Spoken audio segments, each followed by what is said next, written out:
Tips for breathing during your run. So whether you're just getting started running or coming back from an injury, the breath is always a good challenge in your run.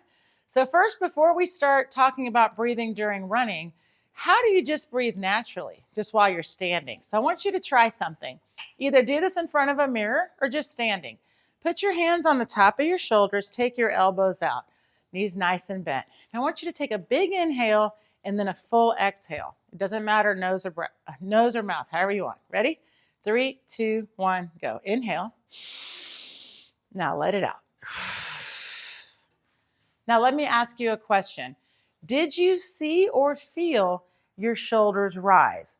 Usually when I have people do this drill, they'll put their hands here and I'll ask them to inhale and they do this. And their shoulders rise. So if their shoulders did rise, that's okay. We're going to remove that. That's step number 1 for breathing during your run, because I need my arms to be able to swing. So if my breath is causing a lift in my shoulder, it can actually limit both my swing, and also you're going to feel more effort so that it feels harder to breathe. So this is a big part of it too. Let's make it easier to take the breath. So first step, put your hands here. And you're going to breathe in and expand this way. So it's inhale through the nose, exhale through the mouth. Notice that I rotated my head. You should be able to do that while you breathe. So something that if you have a band, you can put the band on. Excuse me, Daphne. You can put the band on around your rib cage and do that. Expand, feel that.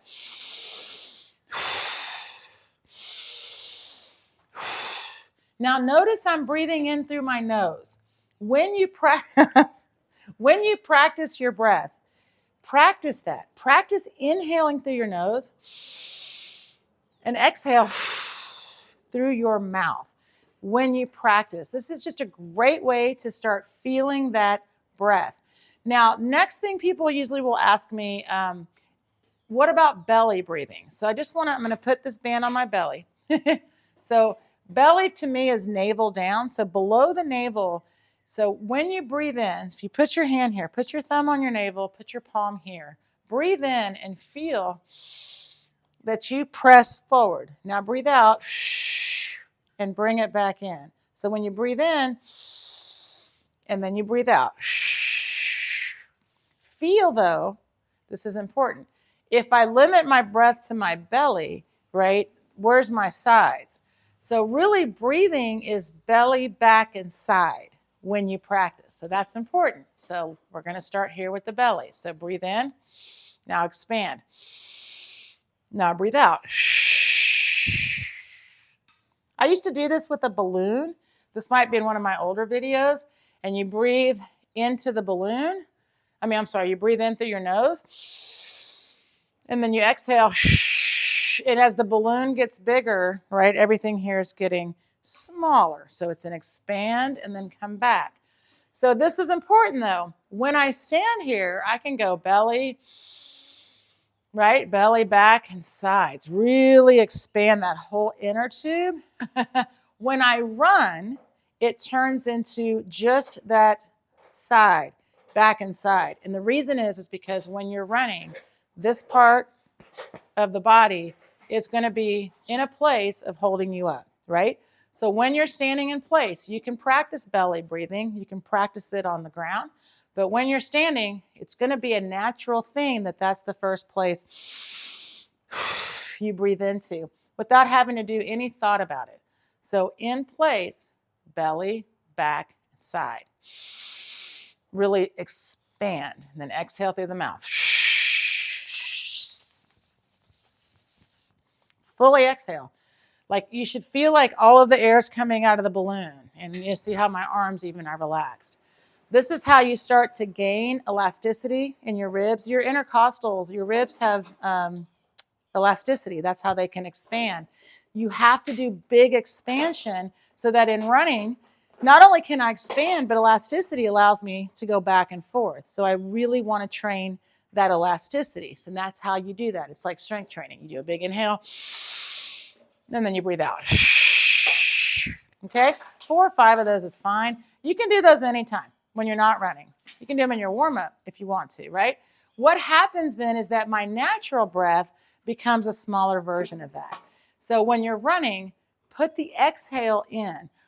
2, 3, 4, 2, 3, 4, up, 2, 3, 4 is your cadence, right? Up, up, up, up, up, up, up, up. But what if I never breathe?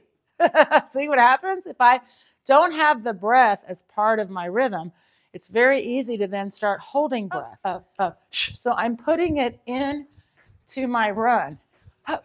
So if I run faster, I'm going to breathe also more frequently.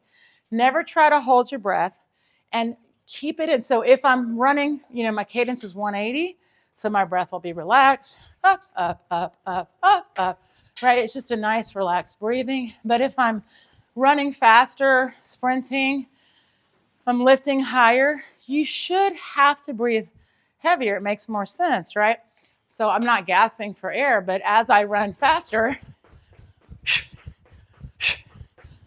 see, you put the breath in, and what happens, it just becomes part of your rhythm. So when you're not running, you practice this big movement. Really exaggerate so that when you run, you're just breathing. And it's like when I practice pulling in place all the way to pose. When you run, you only have to break contact with the ground, right? But I have to practice that big movement. So it's the same with your run. By the way, best part about breathing is you can practice that same idea in your strength training, right? So it's very normal in strength training to exert and exhale. So it's the same in running. When I'm exerting, I also should be exhaling. Inhaling is very natural. It's exhaling that takes a little bit of effort. So again, if you just put that in, breathe. And I'm a heavy breather, by the way. Just a side topic. So I see this a lot in runners. They don't want to make any noise. It's okay. When you're running, it's okay to have a high breath. You don't have to be screaming, but there's no reason to not feel comfortable making a breath sound. And that's important because I think a lot of us, we all think that, we're supposed to be so effortless in our breath. When you're running, it's running, it should be hard to breathe. It's okay. And factors will come in like I'm fatigued, humidity, things like that. But most importantly, guys, for most people when they run, as you get stronger, holding your pose, holding this line, and you add the breath with the run, you're just going to get more efficient, both in running and in breathing while running. So, all right, so I just want to finish by saying that please practice your breathing while you're not running. While you're running, add that exhale at the beginning. And then when you feel out of breath, you feel like you need to breathe more, then do. But put it in. Breathe out. If you need to stop and reset, stop and get your heart rate down and use some of those big, deep breaths to help you with that. Don't worry if it's nose or mouth, anything like that. Focus more. I'm going to hold my lips. I'm going to feel that expansion. I'm going to relax my shoulders. And then if you just do those little breathing, add it once a day. It's amazing how quick it integrates, especially if you could feel your shoulders rise at the beginning. So again, thanks so much for listening. If you have questions or comments, please post below and share if you can. Subscribe if you haven't. See you next time. Have a great run.